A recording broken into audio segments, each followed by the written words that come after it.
Hey there, all you creepers and reapers. Welcome to another episode of the Femme Fatalities. I'm your co-hostess, Anna, and I am here with... Hey, Grieflings and Frightlings, it's Margaret and Anna. What movies are we discussing today? Well, we're going to be talking about one of my personal heroes, David Cronenberg, and also a little adorable, amazing rendition of his original film done by two wonderful sisters. And I have an idea it's probably going to leave you foaming at the mouth. That's right. We're talking about both Rabid films. But before we get started, there are going to be some triggers in that. Plastic surgery, body modification, deformation, motorcycle accidents, blood, gore, biting people, rabies. What else? Penetration, um, spread of disease, contamination. Yeah, pandemic. Yeah, So if pandemic. you're triggered by pandemic issues, which a lot of us still are trying to wrap our minds around COVID, that wasn't too long ago. This is definitely not maybe a set of films for you. But Attacks, yeah. physical attacks, people attacking each other. hmm yeah, the second one, or the remake in general, there's a lot of vanity and Mm-hmm. judgment in the film. As you mentioned, attacks, pettiness. And I can attest to having, in my previous career life, worked in one of the corridors of the industry. Yes, it is like that. That is no joke. Lots and lots of pressure, aesthetic pressure, expectation pressure. Um, Gender norms, where yes. these movies are going into the binary of gender role, gender expectation, fear of female presenting bodies, especially in the first one, and them having autonomy, a voice of their own, and how that hasn't happened yet. I felt that that was a theme in the first one when we see our protagonist and her claiming herself only then to be claimed by patriarchal society. Like, oh, in the second one, both of them have that theme. Well, yeah, and the second one also being held Yes. in captivity. Um, yeah. Yeah. So, shall we dive right in? Yeah. So we've got Cronenberg and the Soka sisters. And I hope I said their last name correctly. If I got your name wrong, sorry.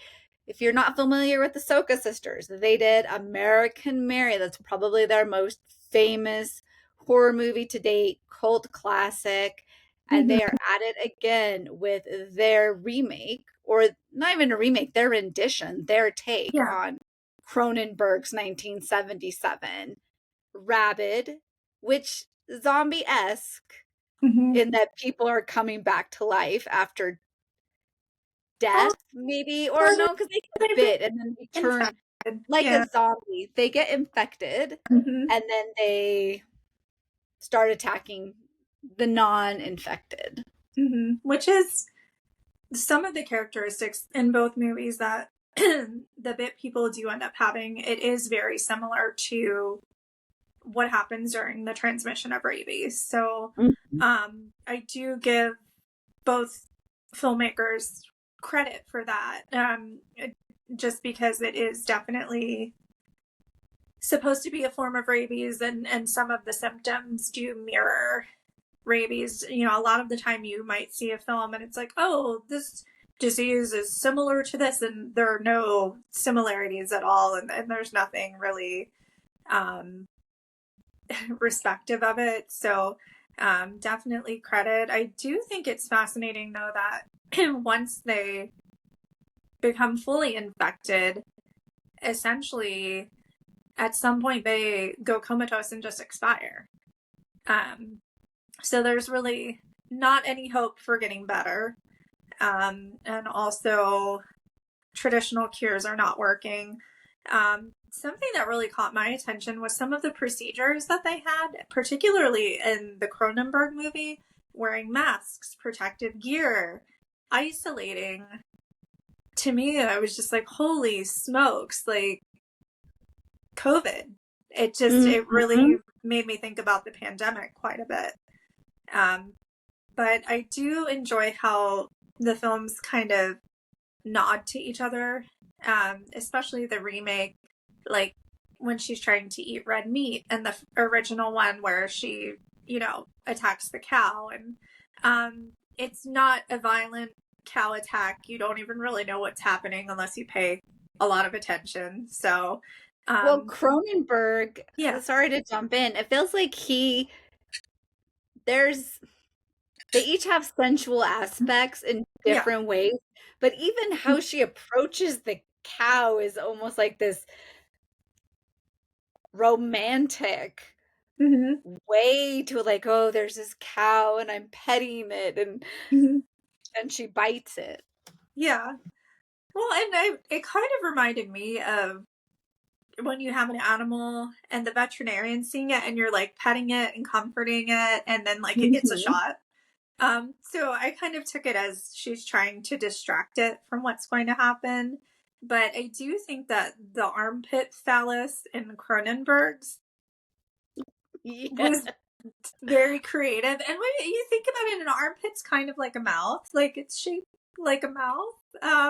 But I thought it was funny in a way, but also when you think about it, like the female feminine facing archetype character, we're supposed to be comforting, we're supposed to provide warm hugs. And I'm like, that's actually like the perfect scenario. Just go in to hug somebody and then chomp down, they don't even know what hit them. Hmm. And the phallicness of it, and as you're like, oh, I thought the armpit too. Like if we think about anatomy, Mm-hmm. right? Our legs, and you open up, and Yeah. now she has her own flaccid, well, not flaccid, but her own penis type thing that comes Mm-hmm. out of her armpit with its tooth claw thing that, Yeah, so it's yeah. definitely really interesting. And then I thought that in the remake, she's biting just with Hmm. her mouth, but then she also has like pit tentacles. And I was Yes. like, wow, okay.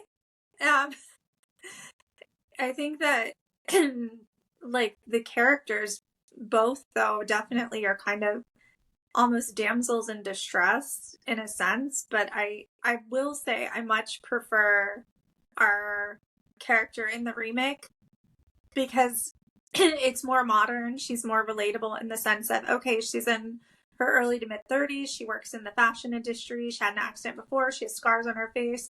They put her in her place. The industry itself is extremely stressful, very competitive. People are super, super judgy.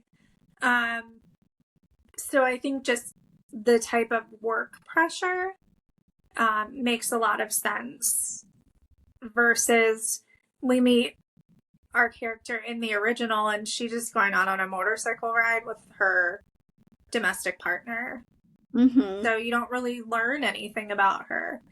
And then she randomly just shows up at her best friend's apartment. Like you don't there's Hmm. chunks like that are kind of missing, but it is a very 70s movie. Very 70s movie. And as we talk about our protagonists, do you feel that, as I felt both films had this hopelessness to them, especially when we get to Mm-hmm. the end of the journey of our protagonist, that Yeah. they're both on these journeys and they're not going to go against the current, they're not going to make any change, that Mm-hmm. society is holding them in their place and they will succumb to where Mm-hmm. society wants them, especially at the end of Cronenberg's. The end of that Yeah. one felt so much more tragic to me Yeah. than the Soka sisters, where she is patient zero, she Mm-hmm. gets attacked by a rabid person and they just throw her body into the back of the trash truck. I actually preferred that one. I prefer the ending to the Mhm. first one Oh because yeah, yeah. it's definitely, I think a lot of the movies, particularly like the 50s and 60s and 70s, the ends of a lot of movies are dismal. And I Mm-hmm. appreciate that. It's more realistic. And yeah, there was like a rabies epidemic in this film, and um, the one that started it is dead now. So as long as they contain anyone else infected, then it is effectively over. Whereas in the remake, our mad scientist is going to keep perpetuating illness and sickness and all of these things in this diluted viewpoint of saving other people. Mm-hmm. And you know, you look at what, Creating new. yeah, and look at what his wife became before she gets killed.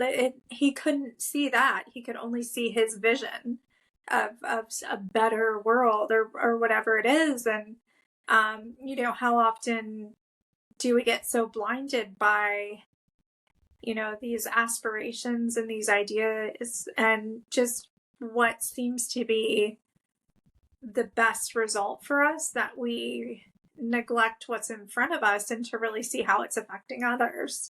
Mm-hmm.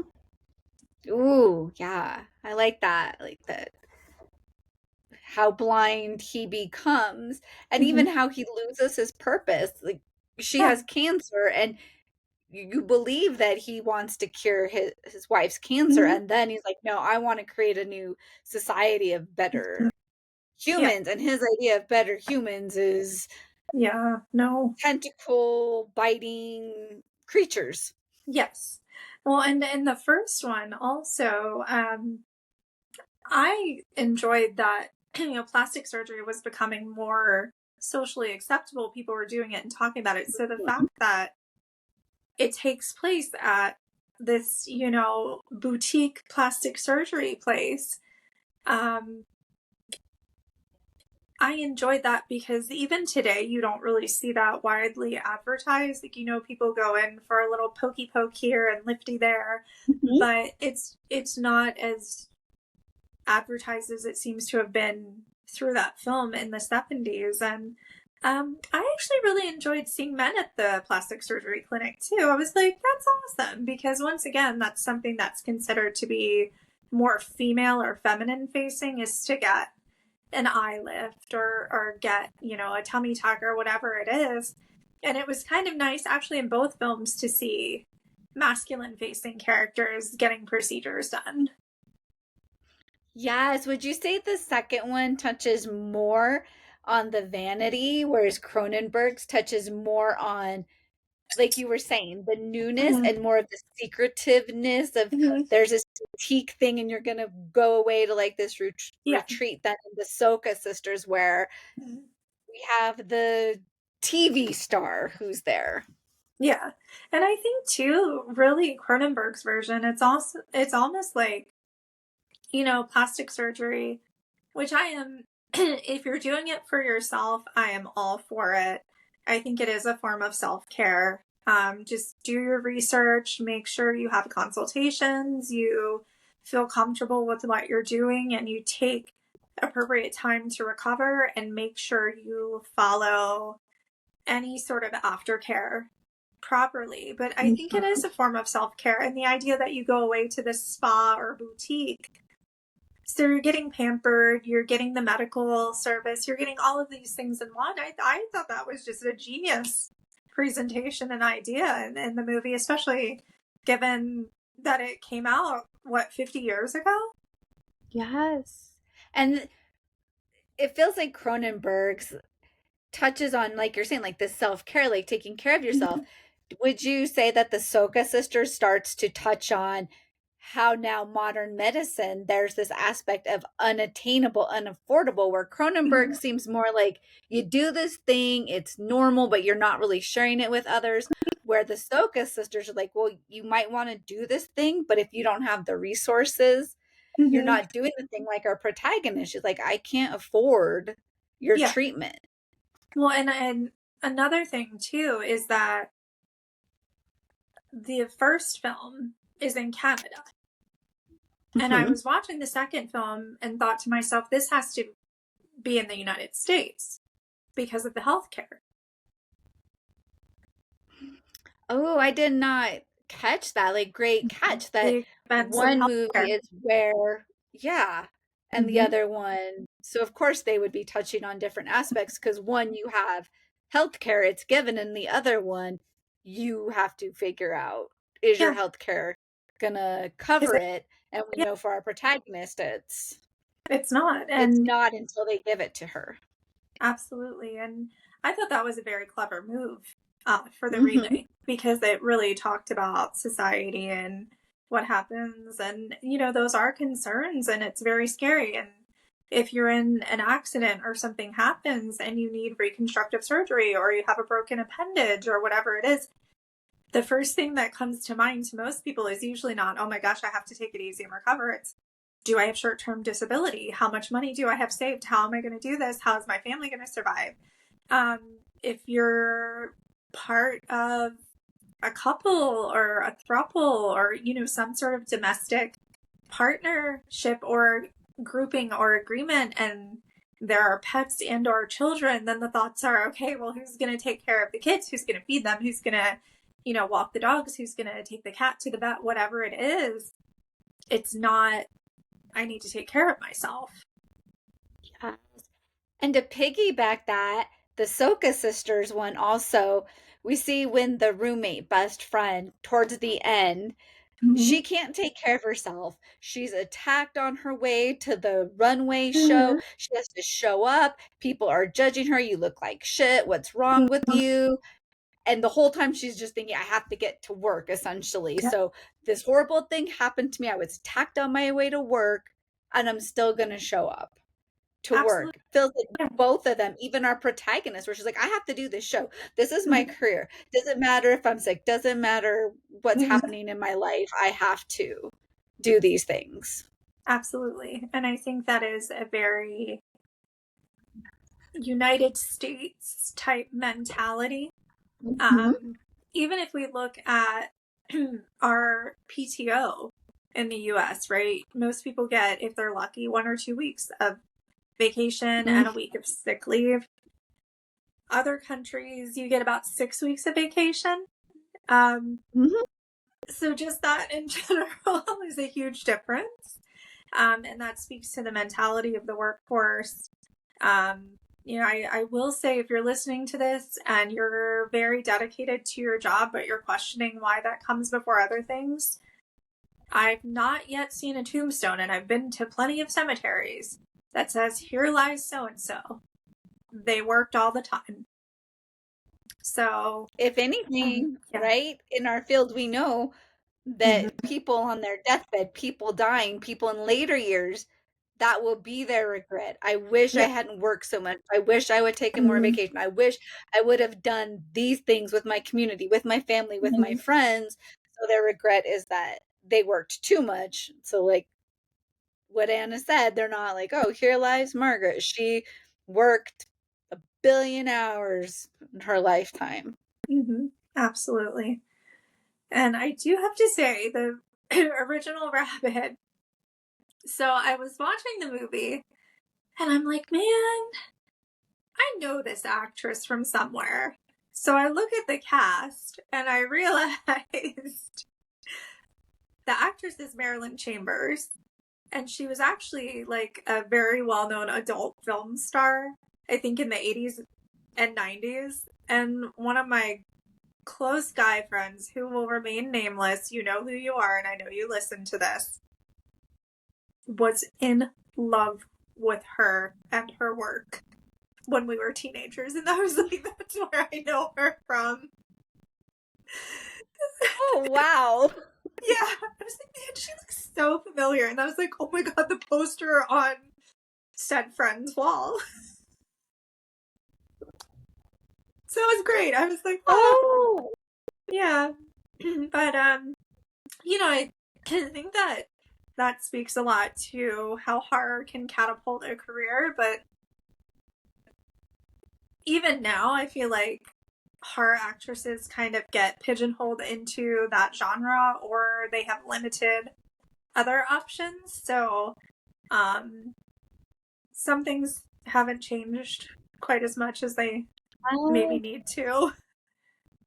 But And good they for her. haven't. And it It feels was like, really successful. yeah. So, and we've talked about sex work and talked about films related to sex workers. Like, I'm all for it, man. Be safe, do your job, enjoy it if you can, and invest your finances in a way that works for you. Yeah, that's what I was going to say. Your girl Pearl, your girl Maxine started, right? Exactly. She, part of that, can you cross over? Mm-hmm. And feels like in horror and porn, you can cross into Yeah. those genres, maybe not Mm-hmm. mainstream, but you Yeah. can. Well, and that's like before those movies, Mia Goth was already a known name, just in a different Mhm. way. So, yeah. But good Yes. for her. I just, I adore her. So good for her. I think it's great, and don't let anyone or anything limit you. I think that's really important to remember too if you're listening to this podcast. If you start in an industry and you feel relegated or pigeonholed, go into another industry. Think about what else you might like to do, or think about your strengths in your current position and how you can maybe apply them elsewhere and in a situation that works better for you. Yes. Yeah. You don't have to be like people in the No, later Rabid, the Soka sisters Rabid, where exactly. they are so driven by work that Mm-hmm. they don't allow themselves to look elsewhere. Yes. And I do have to say, the first Rabbit, I do much prefer the domestic partner because his concern was like trying to help her. Whereas this remake, you find out that the guy's secretly working for the demented scientist and just not who you think he is. And that's important. It's unfortunate, and it's also important because then he's like, but I'm in love with you, and then he anyway. But still, it's like that is such a cliche that you see in so many movies is, Mm-hmm. one of those like how to lose a guy in 10 days type of scenarios where they're coupled for the wrong reason and then they fall in love. And I just thought it was very cliche, but I enjoyed seeing him, peace out because I was like, good. Don't rescue her. Get killed. I feel like you touch on earlier horror movies. They, as we know and we Mm-hmm. talk about in this cast, that horror is making social commentary. We can see in the 70s, as we progress to where characters, we're expecting there's going to be a double cross, there's going to be something in society shifts from the 50s of the you Mm-hmm. get what you see sort of thing into nowadays, Yes. somebody is going to do something or say something. We are more skeptical as viewers too. In Mm-hmm. the later one, her best friend has the best intentions, and we Yes. see the skepticism because I'm like, does she really have the best intentions? Like, what's her Mm-hmm. motivation? When really it's the boyfriend that has, or the Yeah. love interest that Mm-hmm. has the ill intentions. It becomes expected somebody in the movie will have ill Yeah. intentions, where earlier horror, it feels more like, here's the thing, here's the disease, here's the contagion, here's the Mm-hmm. thing. And to piggyback on, seems like a theme of our cast lately, community. How are we a divided community or a community against this thing? Where later horror movies have evolved, where not only do you have the thing, you've got other people, and it's more, how do you Mm-hmm. know whose side is on your side? Absolutely. Oh, I totally agree. And it's just, the fashion director guy too. I think that there were more stereotypes that were specific in the remake, whereas like the original, yeah, there were a bunch of creepy guys, but it was just like, oh, another creep. It wasn't like they were different types Mm-hmm. of creeps. It was like, oh, creepy dude again. Whereas we had very segmented stereotypes of people in the second one, which once again for me was very entertaining, having worked in and around part of that industry. I actually think that the movie was nicer than it could have been. Do you feel like earlier movies, or even looking at the two Rabids, that the 70s Rabid, Mm-hmm. like the creepiness, it's overt, it's in your Yeah. face, as then we get to the Soka sisters, where Mm-hmm. you have to read more between the lines. And as you talk about the fashion industry, I wonder, people that haven't been in there, they'd be like, that person's creepy, and they wouldn't know the nuanced layers because they Mm-hmm. don't have the reference. Yeah, absolutely. Right. And I agree with you. I think that that's why I enjoyed the second one so much, because I got a lot of the references and it was Mm-hmm. entertaining. Um, and I think that times have changed too. And honestly, I feel like the first one, people still enjoyed their free time more. Like the in the beginning, they made time to go on a bike, motorcycle ride. It did not end well, but they made time to just go out on their bikes. Whereas I think Mm-hmm. the more recent one, nobody has time to go on a motorcycle ride. These designs have to be made. You know what I mean? Mm-hmm. So it really appealed to the time frames as well. Yes. And I feel like as you touch on that, you also touch on 70s horror is still a baby genre at this point, to where now Mm-hmm. the Soka sisters horror is a Yeah. box office, like it's a contender Mm-hmm. genre, to where Cronenberg, this was a niche. Not Yeah. everybody was going to go see Rabid. Maybe Mm-hmm. not the Soka sisters either, because it didn't Yeah. hit mainstream, and more people are watching it. So it's fun when we take like an old movie and we watch its remake, to see how horror, the genre itself, has evolved from. Like with Mm-hmm. Nosferatu, we could see Oh my how gosh. it Yeah. evolved and kind of maybe devolved a bit. Crashed and burned. What? Sorry. But and I think too for Cronenberg, yes, this is body horror, and let me know your thoughts on this, because we all know I love body horror. It's mild for me. The first Mhm. Rabbit is very mild compared to other Cronenberg films. Oh Um, yeah.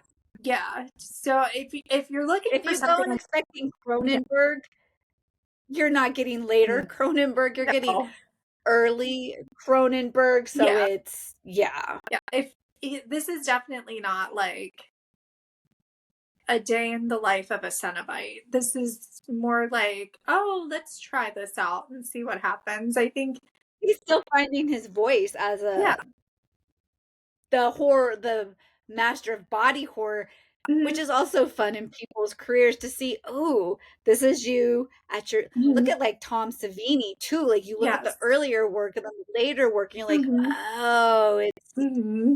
I enjoy watching Yeah. somebody's progression from their early work to their later Mm-hmm. work. Yeah. And some of it, I would say, like a lot of the retro films from the 70s and 80s that, you know, these guys and others like them, like Cronenberg, Savini, work on the over the top grotesqueness. I Mm-hmm. love it. I just, it's there's something to be said about how over the top some of it is, and of course that's its own little subgenre itself, but it's entertaining, and that's really part of the reason we go to see these movies, is for the entertainment. And I think the idea of, if you saw certain names on the bill, you never knew what you were walking into, and that can be appealing too. Yes. Oh, yes. Who do you most relate to in each of these films? Oh gosh, that's a good question. I I'm gonna say the nurse in both films. Like, I'm just trying to help him, I get injured and then I'm like, oh no, I know what's next. But I think just the nurse trying to contain a situation, and then, oh crap, I've been impacted by it. as someone who just wanted to try to help, I think is probably where I would fall into. What about you? Yeah, that was going to be my answer too. The Yeah. nurse. Yeah. I almost said I'd be the cow, but I, I think I'd be doing more than chilling in a barn. But it was raining in the movie, so that could be why too.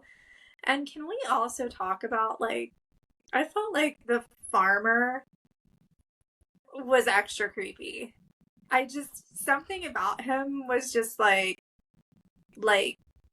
spit on your grave level, like creepy to me. I was just, Oh, he could yeah, he in any was. of those other type, of films from the 70s. It's just, oh, he was gross.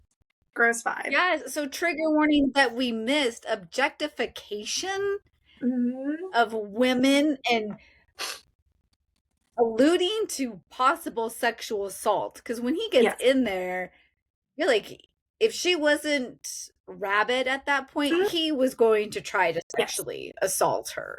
And it Because that's reminds what you do if there's a woman in your barn when it's raining. And I will say, farmers out there, we know this is not true. We know that you would actually help the person. But it did remind me of in Kill Bill, when Go-Go's at the bar and the guy's being all creepy, and she's like, "Oh, look, I'm the one that just penetrated you instead." And Mm-hmm. I think that almost in a way, I feel like Cronenberg is giving us almost like a neo-feminist type of moment in that film. And I I appreciate that. I think that even though it's a masculine facing male creator, I think that there definitely were some nods to the female experience. And I was watching it, and I actually was watching it with my spouse, and they kept commenting on the nudity in the first one. But I was kind of like, well, it was the 70s and it was Canada. So their standards are different than the Mm-hmm. United States. And I think the modesty and the body consciousness, once again, as you mentioned, the remake, it's so much more apparent and abundant, and it takes place in the United States. So even those differences, our protagonist in the original has no qualms about their body. She never says, "Oh, is my ass too fat?" or whatever, you know? The Mm-hmm. remake, her face, her body, everything, even before the accident, is an issue. And you can see that in her attire. Everyone comes in Mm-hmm. that's already, they're on time to the fashion review, and they're dressed like they just came off the runway. She comes in, she's in slacks, a shirt, and a scarf. And Mm-hmm. there's such a difference, and you can see it in the way that she carries herself and how self-conscious she is. And also Yes. the And glasses thing, yeah. we both wear glasses, right? Mm-hmm. um when you put these on, do you automatically become smarter? Because according to the No. movie, according to the movie, we must be genius level. But it's that same trope of any film. Oh, she's mysteriously beautiful. She takes off her glasses and a beauty emerges. You know what I mean? It's, oh, now Mm-hmm. again. Yes. Like, what? Since when does being able to see make a person unattractive? But I just think that that stereotype Mm-hmm. is so silly and so outdated. And yeah, we see it. That movie was made, it came out right before the pandemic. It was 2019. Mm-hmm. But I just, Yeah. if you wear glasses, I mean, if they do make you feel smarter, that's awesome, but you should feel smart and great about yourself no matter what you wear. And really, it's Yes. just an accessory and instrument to aid your vision. It is nothing more and nothing less. Mm-hmm.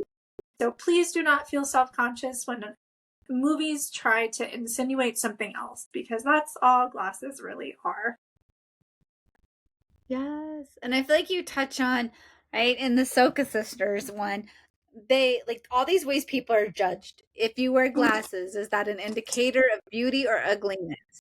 If you what you eat, she's always eating salads. She's vegetarian and she's a vegetarian that eats salads.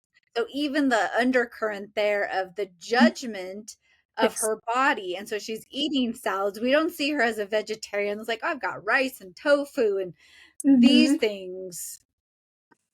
Absolutely. Well, and even Yes. it's the fashion industry, and I think that, like, not to drag another movie in, but I will briefly. We're going to be doing an episode eventually about showgirls, and when you see their diet, high fiber and carbs, right? Brown rice, steamed vegetables.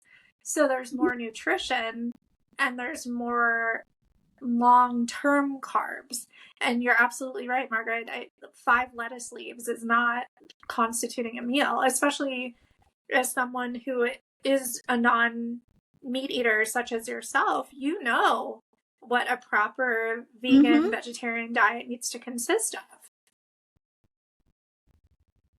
Yes, and it's not salad all the time. Yeah. No, and so Oh, that's what she ate. Even her friends like, I stocked the fridge full of fruits and mhm. veggies. And I Yeah. wonder if they did that to show the contrast of her craving meat, that Mhm. she was not getting what she needed in Yeah. life. So she's going to crave it because she's not fulfilling her needs.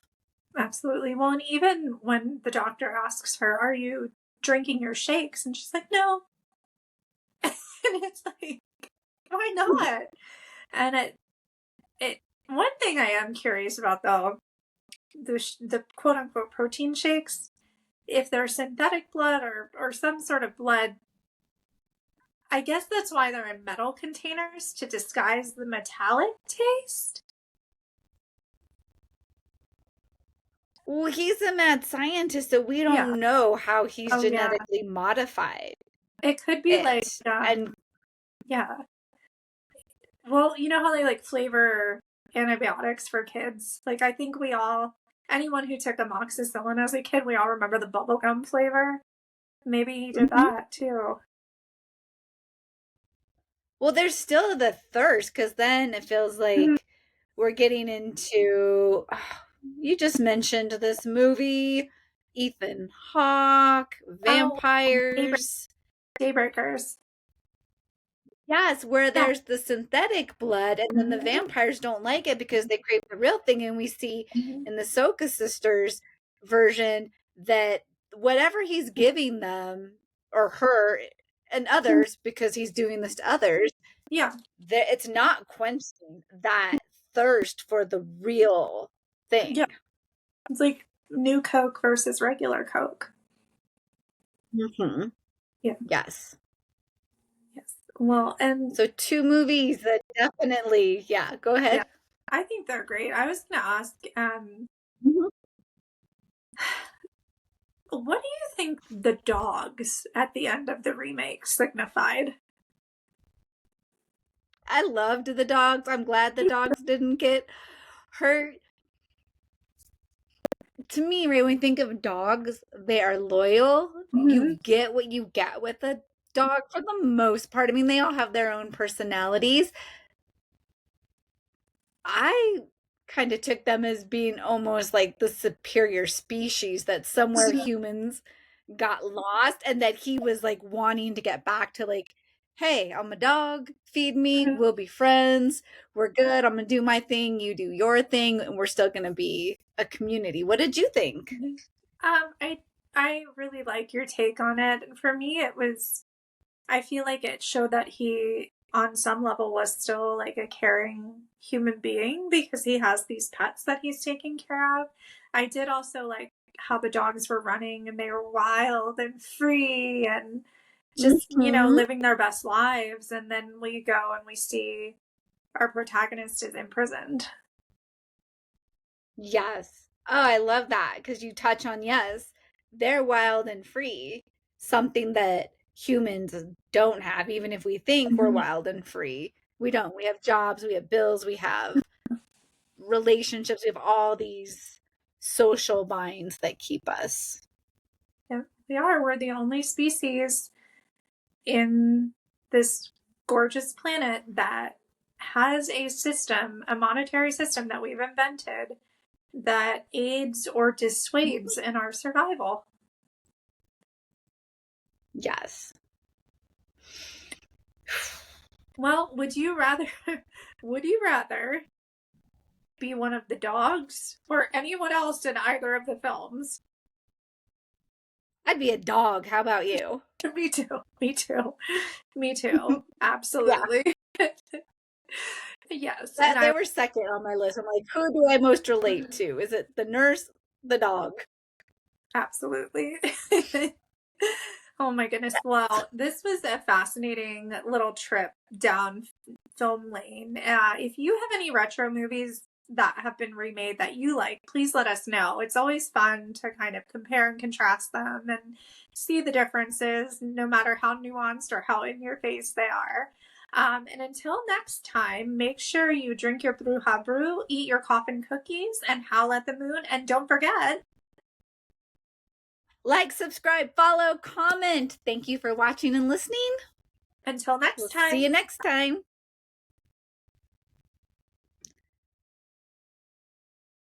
Yay!